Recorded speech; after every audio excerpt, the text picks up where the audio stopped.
Well, can we do one more? Yeah, Just for a change of mood. you're right. Yeah, the tape is rolling here. All right.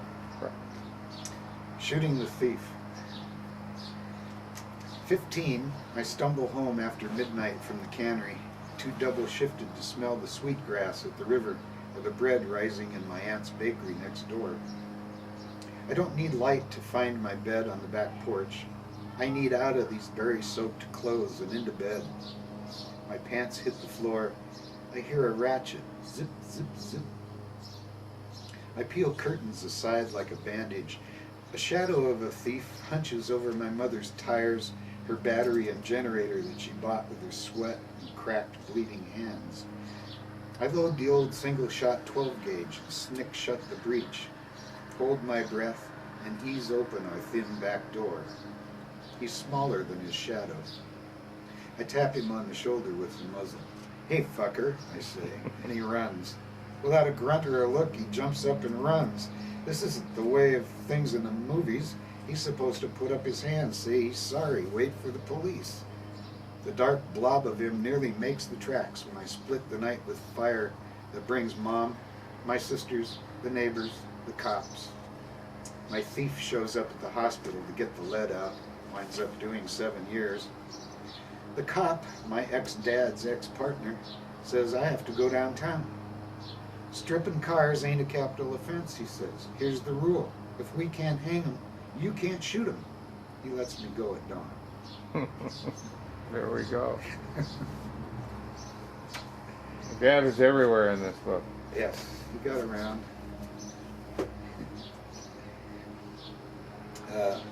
Puyallup River. This is for my Grandma Annie. Clumsy dog snorts in the fog, out of focus where the willows stand many years shorter. Somewhere a muddy sack swells with traps, scarred salmon, and muskrat hides. I watch myself in the fog, dull, nearsighted trudge. Shoulder the sack up there by the bend, wipe my nose on my crusty sleeve, slip into the dark past the drooping trees. The dog licks my hand and the river runs older. Tears are stones in this singing water, and a strange swamp thickness glows through that soft old river in my bones.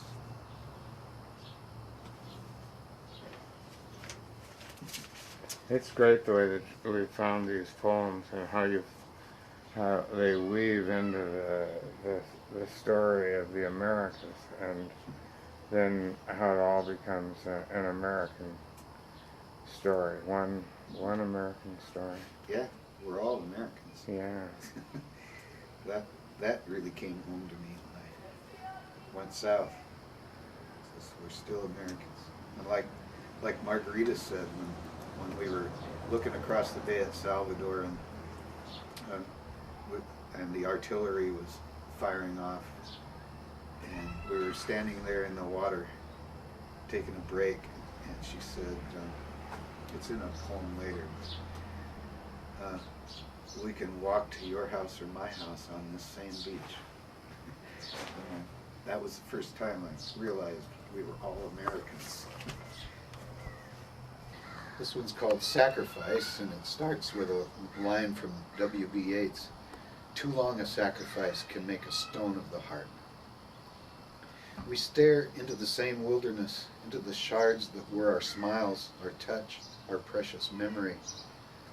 Divine symmetry uncoils, unbends its vortices and roots, scribes an arc across the night, with you sleeping there, and me not quite lost, okay, lost, over here. At dawn, make promises to dirt. Remember what holds you up and what even the most pragmatic bones become.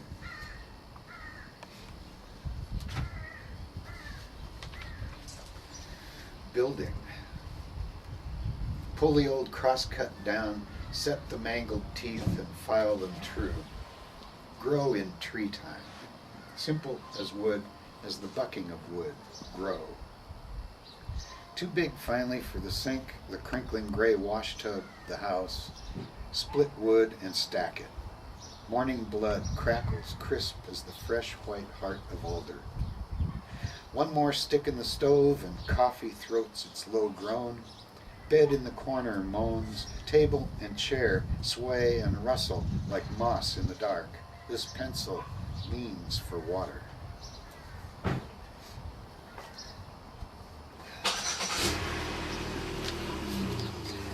More of life going on.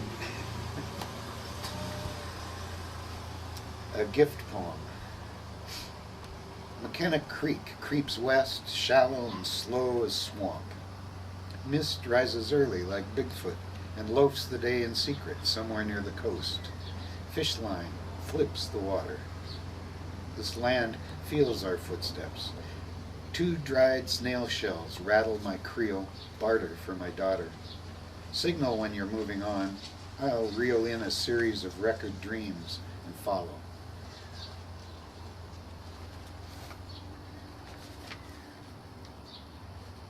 Lita. I wrote this a while back for my sister who's ill now, so it's kind of, for me it's interesting. The air between us thickens and dries. Give me a sign. The hot of your breath is a feather, your words are feathers. The trill of your father, a great gray quill nesting in the down of your first song. That will not do, a sign. Here, your hand, the pulse of sky itself. Camellia blossoms whistle in the south wind. Use your wings. What is the smoothness between my legs? The egg. Oh, sister, use your wings. It is the egg.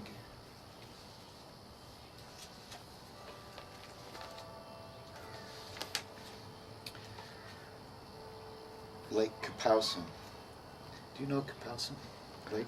Only from Hugo. That was the first book of poetry by a living poet that I picked up. I picked it up in the UPS bookstore thinking that it was a history of the Kapowsin Tavern, the death of the Kapowsin Tavern. And I'd gone in there as a kid, and they put me in the back with Pop. So all the old guys would talk. I just felt like something about that lake, was always special. Anyway, Lake Kapowsin. Morning fog conjures the lake a woman, fleshes her pale foot beneath my door. Step in, I stretch awake. Turn your back, dry your eyes. I pull on armor, shrink from the chill. She faces the window. Outside, one blue heron honks. Flying blind, want some breakfast? This woman of fog won't speak. Perfect nails comb out tangles of mist. She dissolves with a word like love starting to her lips. Call her love, luck, spirit, or fog, she's gone. Except for this nightly cold that noses my neck, while I sit to lamplight in my gray custom, giving away my life here, one sheet at a time. Okay, there's a poem for all of those with collars and robes and monks' belts, knotted, who think they've been called. Yes, I still love those guys though. I do too. Good people. Yes, they are. I mean, they are, after all, who were who were walking, whose footsteps we're walking in. That's right. We'll go back to Kapowsin. From the porch at Kapowsin. The thing about that porch, these were little cabins for $2 a night, and they had a water spigot out front. And so we went there a lot.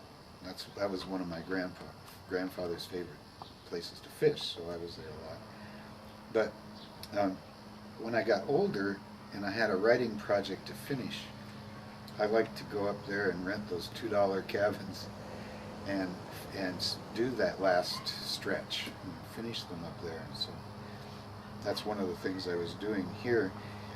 What's not in the poem was, for some reason, my sister, who's next to me in age, thought I was depressed. She knew I was out there. And so she called the sheriff. She was afraid I was going to commit suicide. And so I'm typing away. It's raining like crazy. The roof is leaking onto my typewriter and my papers. And I get a knock at the door, and it's the sheriff. And he says, are you Bill Ransom? And I said, yeah. He said, well, you're alive. I said, well, yeah. He said, call your sister. She thinks you're depressed and she's worried about you. So I called my sister. Oh, and the rest of the story, not only that, but I drove over to her house. And on the way over, a guy in a pickup truck had a bed full of little piglets in the back, wiener pigs. And one of them got out and jumped over the truck and hit the freeway, or the road right in front of me, and was dead on impact. So I picked that thing up and took it to my sister's and cleaned it, and we cooked it, and she was horrified at first, but all the kids were curious to see all of its parts. And, so this is what's not in the poem. From the porch at Kapowson. 2 shots punctuate a new flight of teal, and wind makes a river of the lake. This rising moon is a last fistful of sun jammed in the face of that hard night sky. Maybe I was a little depressed.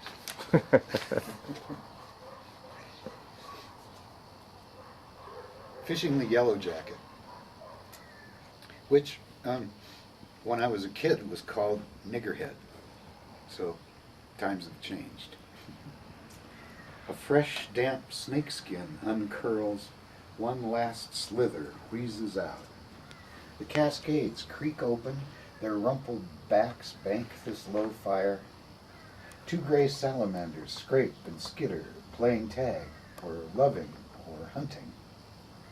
Even before the first crisp light, stoneflies dapple the water.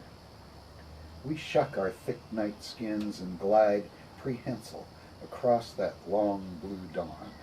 That's a great poem. Oh, thank That's you. all. Something about, I don't know, working people Yeah. and their voices. Yeah. This is another translation of Jean Art's poetry called After Work. On the street, traffic thickens. People jostle backpacked shoulders, bags clutched to chests, handles in hands, arms in arms. Dogs. Neighbors return, keys click in doors. Joggers sweat in their long shorts, waddle past the doorway. Life sparks anew, peaceful faces smiling and polite, frying food smells, young deliveryman. TV stir-fries today's events, sets them on the table. The sun punches out. Children school up, cry, laugh. Trees and their beloved shadows entwine us as dreams become true after work. I love that part. So, what I've noticed in my life is there are a lot of cafes, there's a lot of water, there's a lot of work that's running through this, which I hadn't really paid attention to. Quilcene Cafe. On the porch, the candy vendor holds his breath like fog deep between his crumpled ribs. Quick eyes crackle dry and brown, his good shoulder bunches high against his chair. Our waitress tucks his blankets close, tugs and smooths his rumpled coat. She rustles like a deer through her pantry, shuffles to our table like a bear. His white breath, an uncoded message, bursting like dogwood in the shattering air. And just up the road, at Chimicum Cafe, a fellow customer says, "You know how history repeats itself?" Talk of surgeries and recoveries drones like idling diesels. Kidney displays and hog feed rub shoulders at the counter. A network of scars grins from names that everybody knows but me. "What do you do, buddy?" He smirks at shadows of calluses shrinking behind my palms. Fisherman. Ha! What do you fish for? Compliments? Gotta laugh. Yep. Well, boy, you got damn nice handwriting. His soft laugh rings with the doorbell, silver spin of a quarter on his clean white plate.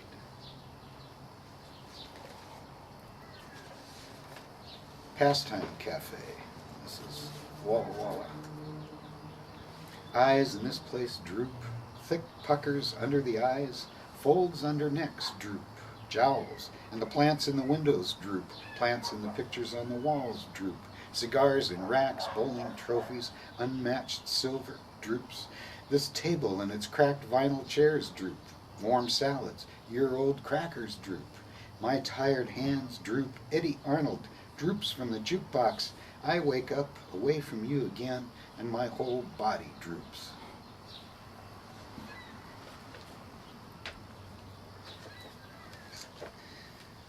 Down Mount Rose.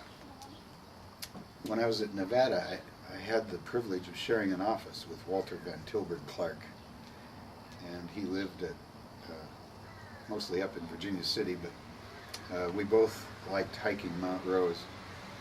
And the day he died, his son came over, we were at the same age, and said, Dad said you get the pick of the litter.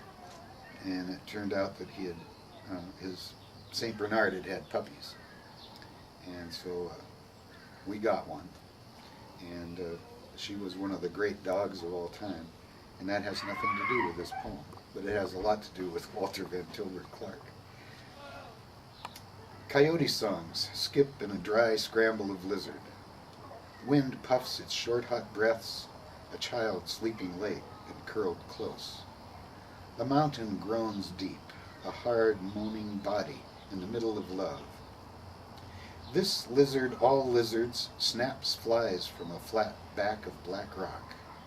Step down, scrabble and plunge, whips of brush sting eyes and rub bare palms raw. Step down, and the long sweet breath of the mountain sings. We're out of tape, Mr. All right. Ransom. Excellent. Now we're in our last 30 seconds. You can run it out with a reading. Coffee at low tide.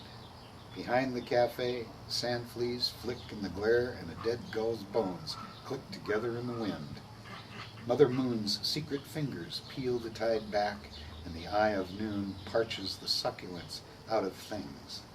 My chapped ears barely justify the ticklings of their own stiff hair. Hairs bristle the frayed ends of kelp, curl around their thin selves and quaver together in the spume. The sea leaves corpses at my door,